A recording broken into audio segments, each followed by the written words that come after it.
ছোৱালী হৈ জন্ম ললৈ যেতিয়া এখন ঘৰলৈতো উলিয়াই দিবই নহয় জানো এওঁৰ লগতে গোটেই জীৱনটো কটাম মাহঁতৰ চইচ আৰু মোৰ চইচ কবিতা ভাল পাইছিলোঁ কবিতা ভাল পাওঁ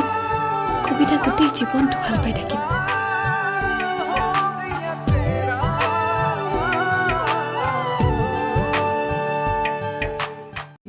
কবিতাৰ পাছত আকৌ কবিতা